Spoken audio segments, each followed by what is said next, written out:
Muy buenos días, estudiantes. En esta mañana vamos a abordar el tema las personas, que es la segunda unidad en Derecho Romano, y en específico vamos a hablar sobre el colonato. El colonato. El objetivo de este tema es que el educando conozca la historia de la esclavitud durante el derecho clásico. Entonces nos preguntamos qué es el colonato. Pues la institución del colonato no pertenece al derecho clásico, pero aparece probablemente con los primeros emperadores cristianos y consiste en un estado intermedio entre la esclavitud y la libertad, ¿verdad? El colono es aquella persona libre que cultiva una tierra que le pertenece, aunque está ligado a ella y no puede abandonarla por el hecho de cultivarla. Paga una cantidad anual, ya sea en dinero o en especie, ¿verdad? Las tierras puede que no sean de él, cultiva tierras que no le pertenecen y él paga, es como que él estuviera alquilando las tierras, ¿no? La persona del colono no está sometida al dueño de la tierra. Él puede casarse, adquirir bienes, pero para enajenarlos pues necesita el consentimiento del propietario, ya que con ello garantiza el pago anual que debe efectuar. Por otro lado, cuando el propietario vendía el terreno, este era transferido con todo y lo que en él hubiesen, incluyéndolos a los colonos que allí habitaran. La condición de colono era hereditaria, es decir, ese estatus se transmitía de una generación a otra y solo podía finalizar mediante una autorización del propio terrateniente o bien por una orden superior. Desde el punto de vista fiscal, esta institución resultaba ventajosa para el Estado, pues los impuestos eran cobrados a los colonos en lugar de ser exigidos al propietario, debido a que ellos permanecían inseparablemente unidos a la tierra. El Estado se aseguraba el cobro de los impuestos pertinentes. Ya ellos pagaban un impuesto, ¿verdad?, por hacer uso de esa tierra. Entonces, sabemos de que la situación del esclavo tiene que ver, ¿verdad?, con el estatus civitati, el estatus libertati, ¿verdad? Y es decir, son los diferentes estados en que se encuentra la persona. Todo aquel que no fuera esclavo sería libre. Sin embargo, existían diferencias muy importantes entre las personas libres, ya que éstas podían no tener la ciudadanía. El ciudadano romano gozaba de todas las prerrogativas. Él podía casarse, él podía adquirir bienes, vender bienes. Entonces, eh, esto estaba establecido en diferentes leyes del derecho civil, tanto en el orden privado como en el orden público. En lo concerniente al derecho privado, gozaban del connubium y el comercium, ¿verdad? El comercio consistía en el derecho de adquirir y transmitir la propiedad, ¿verdad? Concedía asimismo al ciudadano el derecho de transmitir su patrimonio y por sucesión testamentaria, así como el de ser heredero y realizar pues cualquier acto o negocio jurídico que quisiera realizar. En cuanto a lo referente al orden público, el ciudadano romano tenía el ius suffragii, el ius honorum y el religioso. ¿En qué consistía el ius honorum? Era el derecho a votar en los comicios. El ius suffragii y el ius honorum era el derecho que tenían ellos de desempeñar cualquier función pública o religiosa, ¿verdad? Estamos hablando que se le permitía con este sufragio y este honorum, ¿verdad?, poder tener ellos una función pública dentro de la religión. También este ciudadano gozaba del derecho de impugnar la pena capital como consecuencia de una sentencia dictada. Es decir, lo habían condenado, ¿verdad?, a la pena capital y él la podía impugnar. Pero dice de que esta no había sido confirmada por los comicios, ¿ves? Provocatio am populumi, La ciudadanía se podía adquirir por nacimiento o por causas posteriores a él. Esas eran las dos causas por las que también se daba la esclavitud, ¿verdad? Primero por la guerra, segundo porque nacías esclavo y tercero por todas las circunstancias que podían darse después, después de la esclavitud. Después dice, independientemente del lugar donde naciese, era ciudadano romano. El hijo ávido del legítimo matrimonio de un ciudadano romano. Pero luego, posterior al nacimiento, la ciudadanía podía ser obtenida por haber, uno, prestado servicio en el Estado, un servicio extraordinario al Estado, ¿verdad? Entonces, esta ciudadanía debía de ser confirmada por los comicios y por un senado consulto, o ratificada expresamente por el emperador según el caso. La ciudadanía podía perderse. Habían otros motivos. ¿Cómo se podía perder la ciudadanía? Debido al hecho de ser reducido a la esclavitud.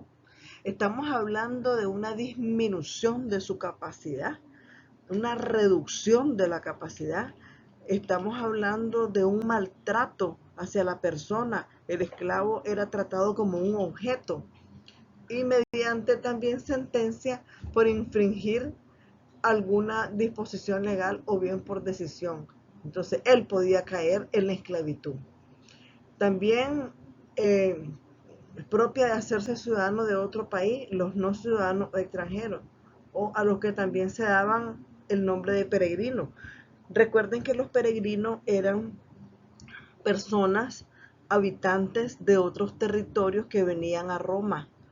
Muchas veces eran capturados y eran traídos a Roma, ¿verdad? Eran extranjeros en Roma. Entonces a ellos se les llamaba peregrino. Después tenemos el latinis y el peregrino. Esta es otra clasificación de la organización social de los romanos. Dentro de este grupo de no ciudadanos debemos distinguir entonces los extranjeros, los peregrinos, ¿verdad? Ellos no eran ciudadanos romanos, recuerden de que venían de otros territorios extranjeros. Y los latini. Los peregrini son habitantes de países que han celebrado tratados de alianza con Roma o que habiendo sido sometidos a ella, se convirtieron posteriormente en provincias romanas. Así es como creció el poderío de Roma, conquistando territorios, ¿verdad?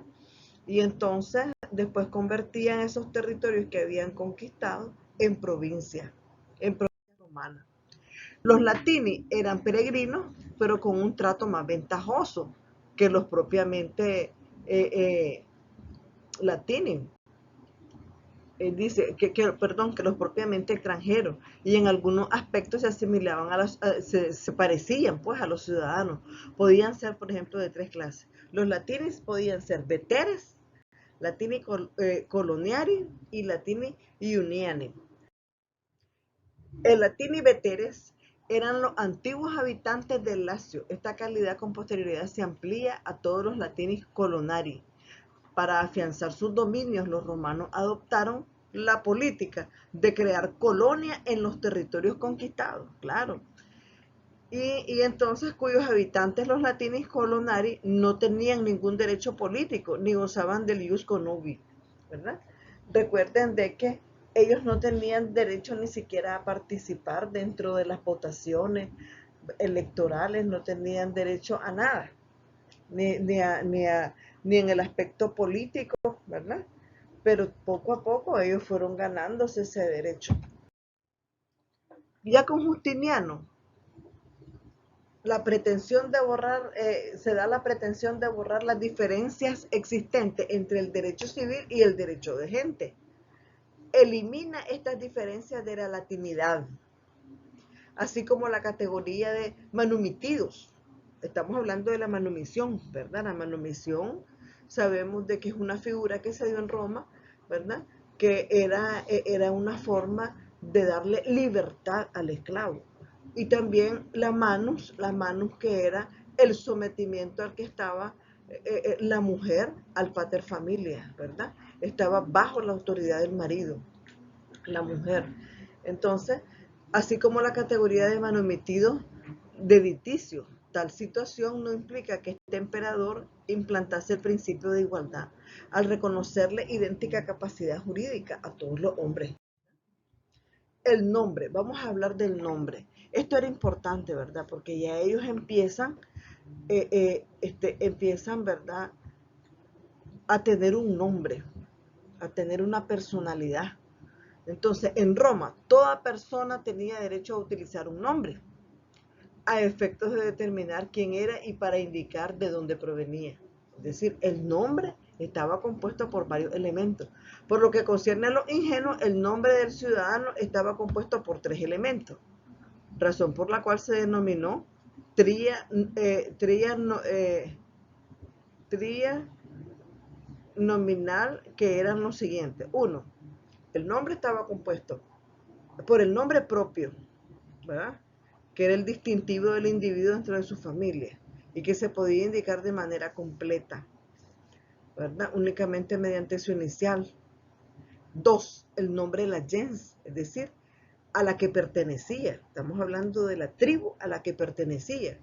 3. Nomen gentilitium, el apellido era cognomen, es decir, el tercer elemento significaba el apellido, ¿verdad?, que distinguía al grupo familiar específico al que pertenecía. Lo anterior podía ser complementado con otros 2 elementos, como la indicación de quién se es hijo, por ejemplo, Marci Filius, por medio de las iniciales MF, y la indicación de la tribu a la que pertenecía. Por lo tanto, toca a los libertinos. Estos llevaban el nombre y el gentilicio de su antiguo dueño. Recuerden que los libertinos también eran esclavos que habían sido libertos, ¿verdad?, a continuación del cual se indicaba su calidad de libertino y finalmente su nombre propio, que sería equivalente al apellido. El estatus familiar se refiere a las relaciones del individuo dentro de su familia, es decir, su estatus familiar. La persona puede ser, vamos a hablar, el estatus familiar, ¿cómo podía ser? Las personas podían ser sui iuri o alieni iuri. ¿Qué era el sui iuri? El sui iuri eran las personas libres que no estaban bajo la autoridad de nadie, ni del amo ni del marido, y gozaban de todas las prerrogativas. Podían casarse, obtener bienes, o sea, tenían muchos derechos, ¿verdad? En cambio, los alieni iuri eran las personas sometidas. Estaban sometidas ya sea a la autoridad del pater familia o a la autoridad del amo. En el caso del pater familia, los hijos y la mujer estaban bajo la autoridad del pater familia, y en el caso del esclavo estaban bajo la autoridad del amo, ¿verdad? Entonces, vemos nosotros que la situación, por ejemplo, del alieni iuris perdurará mientras viva, mientras vive el pater familia, o en su defecto cuando el hijo sea emancipado por su pater y consecuentemente se convierta en sui iuris, ¿verdad? Vamos a hablar sobre la capitis diminutio. Esto era una disminución de la capacidad, ¿verdad? Recuerden de que nosotros hoy en día tenemos la capacidad jurídica, ¿verdad? Y la capacidad jurídica es la que nos da esa facultad de ejercer derechos y contraer obligaciones, ¿verdad? Entonces, pero aquí lo que nosotros observamos es que había una disminución en la capacidad, ¿verdad?, del individuo. Si la capacidad se le disminuía, él podía convertirse en esclavo nuevamente. Entonces, en la disminución o pérdida de la capacidad, esta disminución podía ser máxima, media y mínima. Habían 3 clasificaciones. Entonces, la capitis diminutio máxima se daba cuando el individuo perdía su calidad de tal, perdía la libertad, quedaba reducido a la condición de esclavo. La capitis diminutio media, que era la mediana, se sufría en caso de pérdida de la ciudadanía romana, circunstancia pues que lógicamente implicaba también la pérdida del estado de familia, en tanto que tal situación solo tenía razón de ser en relación con el ciudadano romano. Teníamos la otra capitis diminutio mínima. La capitis diminutio mínima, ante esta figura, en aquellos casos se daba en que una persona pierde los derechos que poseía dentro de su familia, hay una disminución mínima de la capacidad dentro de su familia, conservando, sin embargo, la libertad y la ciudadanía. Esta situación se presenta con la persona, cuando la persona pasa de sui iure a alieni iure, es decir, habían personas que eran libres, ¿verdad? Pero, por ejemplo, una mujer que se enamoraba de un esclavo en contra de la voluntad del amo, entonces la mujer podía hasta convertirse en esclavo, ¿verdad? Entonces, habían sus prohibiciones y sus restricciones en esa época. El ius potliminim, en los casos, ¿cuándo se daba el ius potliminim? Se daba en los casos en que una persona libre es hecha prisionera. Por lo mismo, cae en la esclavitud también, pero logra escapar y vuelve a su hogar, cosa entonces del ius potlinimi. Es decir, que mediante una ficción su situación de hombre cautivo desaparece retroactivamente desde un punto de vista jurídico, de manera que su situación será la que tenía antes de ser cautivo. Si era hijo, por ejemplo, de una familia, vuelve a quedar como si jamás hubiera salido de la patria potestad de esa familia. Y si por el contrario era jefe de familia, su situación permanecerá como si nunca hubiese interrumpido sus derechos. Entonces estamos hablando de que esta persona era libre y hecha prisionera, ¿verdad? Y por eso cae en la esclavitud. Y vemos los diferentes casos en que se puede dar el ius potlimini, ¿verdad? En una situación que los volvía a recuperar la situación anterior a la que ellos pertenecían. El principio anterior se rompe en relación con el matrimonio. Esto, si alguno de los esposos es hecho prisionero, esta circunstancia disuelve el vínculo matrimonial, no siendo retroactivos los efectos del post-limit para la reanudación del vínculo. Entonces, eso es todo, muchachos. Hemos terminado este breve tema del colonato, ¿verdad? Que también es parte de la esclavitud que se sufrió en esa época romana, ¿verdad? En esos periodos de la historia romana. Muy buenos días.